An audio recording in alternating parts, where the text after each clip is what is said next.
Okay, so I like the size of this case. I've always liked the smaller cases. Nothing super small, but something small enough. So it should fit my graphics card, but not by a lot.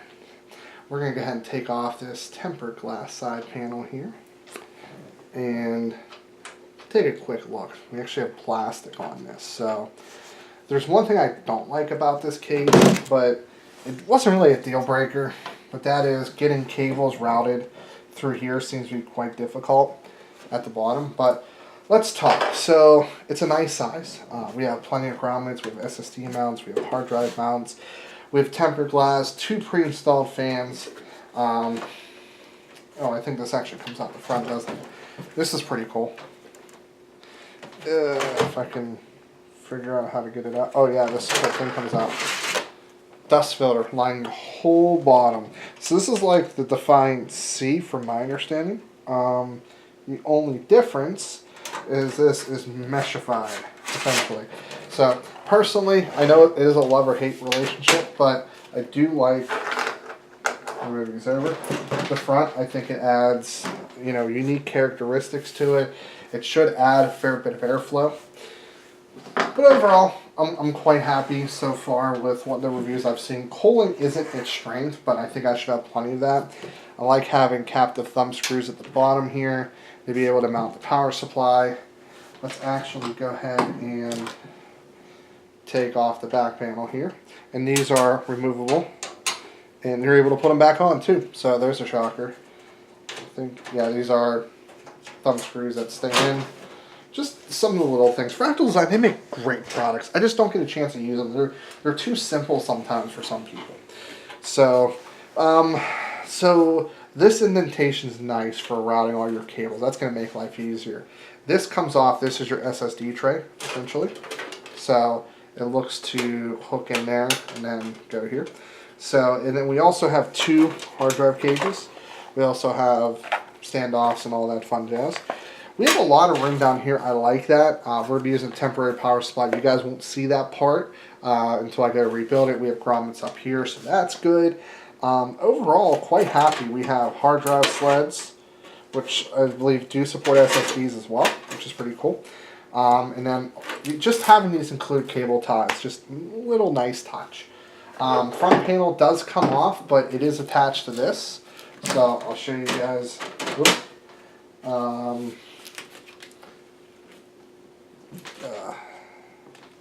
Fine, I'll just take up dust filler. I was trying to avoid that.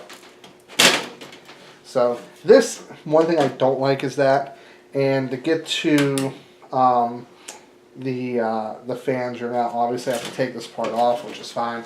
I'm going to relocate the back fan, but you guys won't see that until I get the other fan here in a couple days. So, oh, I should probably put this in the correct way.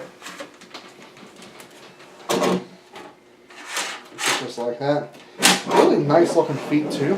You guys can see nice little silver feet. Overall, well actually, let's go grab the graphics card. I'll show you guys what I was referring to. So this is how big this graphics card is. So this, I'm probably going to put 3 fans up here and 1 in the back, I think is ultimately my goal. But if you look, there's almost no room. So here, I'll lift up and show you guys here. So this is about where it's going to sit. It fits, but 5 millimeters, 1/4 of an inch. Whew. That, my friends, is cutting it close. So that's a quick overview. Let's start building. Now, if you saw Linus's ROG rig reboot, which I think is on Floatplane right now, that kid Spencer had a tough time getting I/O shields in for his computer. Guess what? I don't blame him. It is tough. They don't always cut these to the exact spec, and it makes it very difficult. I feel like I'm not in all the way, but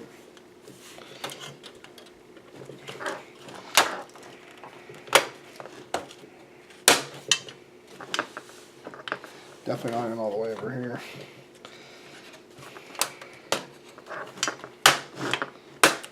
It's usually better snapping the bottom first, then the top. That's usually your best case scenario.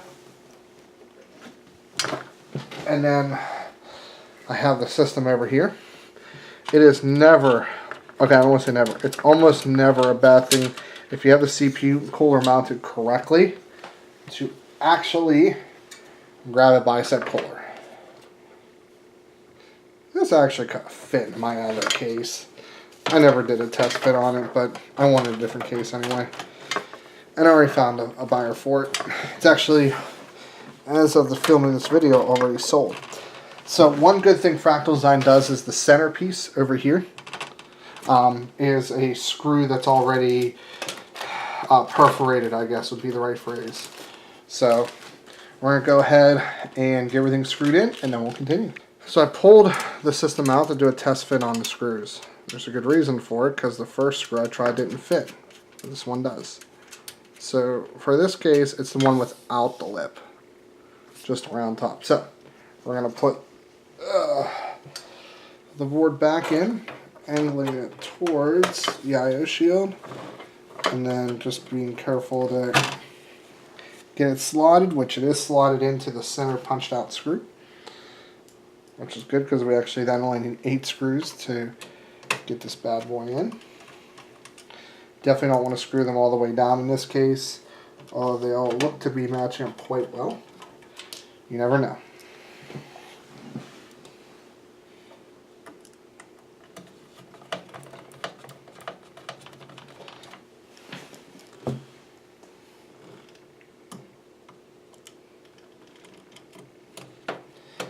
I really miss my other screwdriver. I left it over at a customer's house. They sent me a text saying, hey, you forgot something. I'm like, great, you're an hour away. And obviously, I'm not going to ask him to drive all the way out here. So I'll just have to hope that his I-9 comes in very quickly. So then I have a reason to go back over. I'm actually really excited for that too, by the way. Not messed with an I-9 yet, obviously. So it's a very, very, very nice CPU. Very expensive, but somebody like him, he's a very, like him a lot, he's a really nice guy.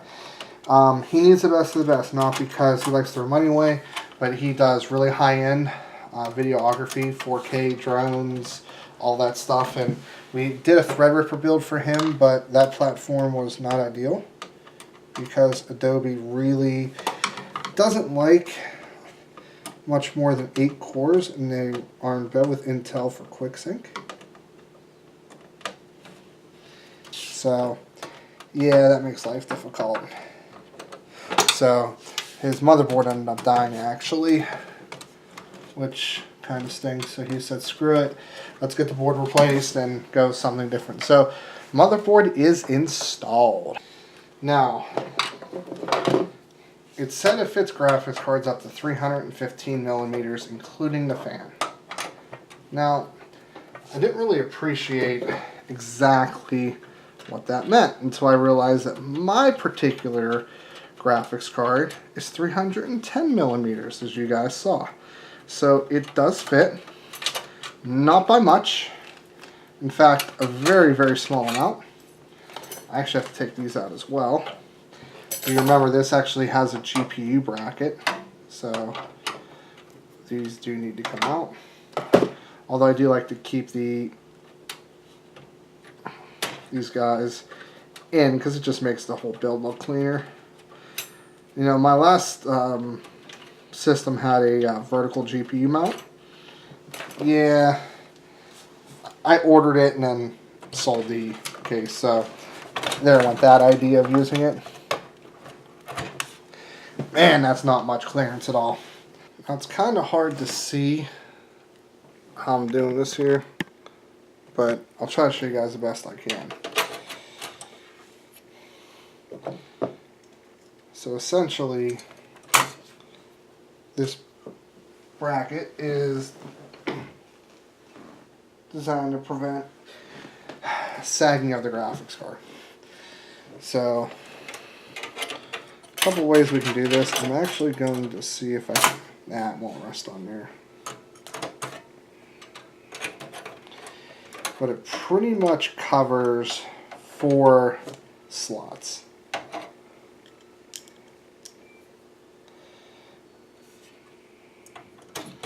Although it only comes with 2 screws though, which kind of sucks. I wish it came with 3.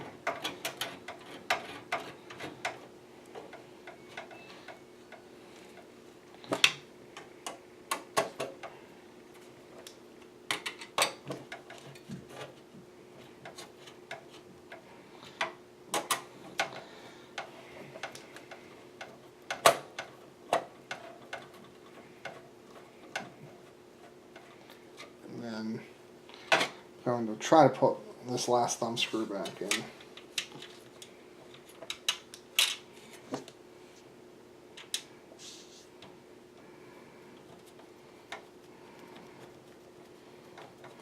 No, it doesn't look like it's gonna want to go, but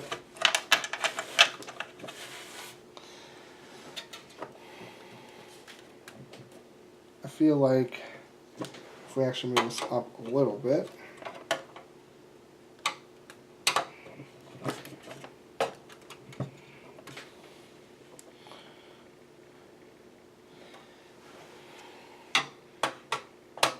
I have to wonder if it's actually supposed to go in like that.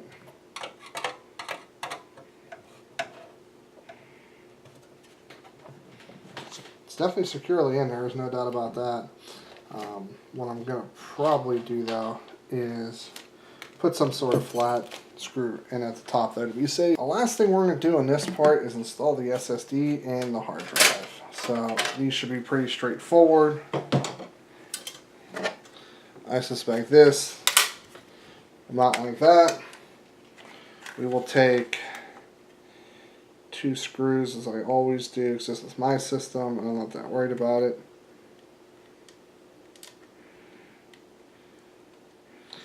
And we're going to need a screwdriver to start with this.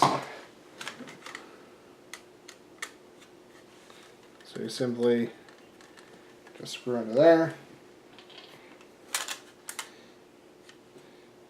And then I'll do the adjacent one as well.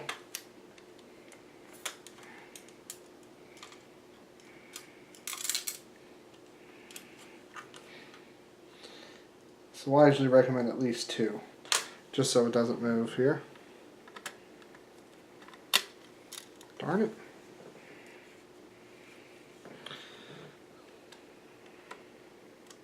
Got it started. Okay, there we go. So just like that. Got that one in.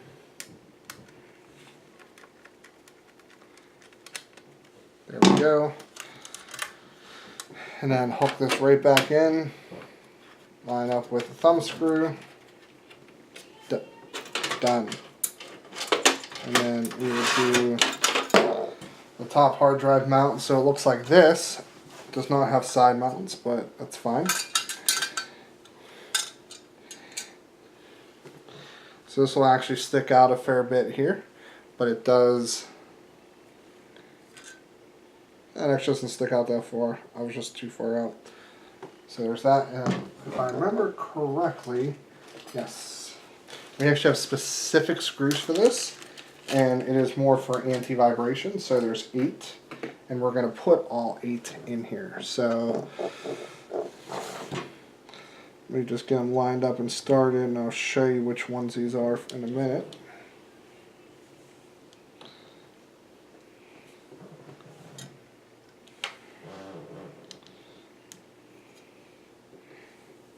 And there's the last one. So this is what they look like here. It's these screws. So we get 2 of them started. Actually, I'm going to get them all started, but I'll show you what I'm doing here. I just don't want the screws to fall out. So there's pads right here that helps with vibration, everything like that. And you just screw them down till they're pretty far down. I mean, there's no hard stop because it's going in the pads, essentially. But once you start becoming pretty hard to turn, you're good. There's no reason to over tighten them. And then this guy slides in just like that. So thank you guys for, oh wow, that shadow. Thank you guys for tuning in to part 2 of the rebuild log. Next is going to be wiring, power supply installation. I have a surprise for that, so do note that. But you're going to have to stay tuned for 2 more days. So if you liked everything so far, hit the like button. If you disliked it, hit the dislike button. Subscribe, buy stuff in the description, helps me out. But as always, this is Steve from PC Budget Solutions, and I'll see you later on down the road.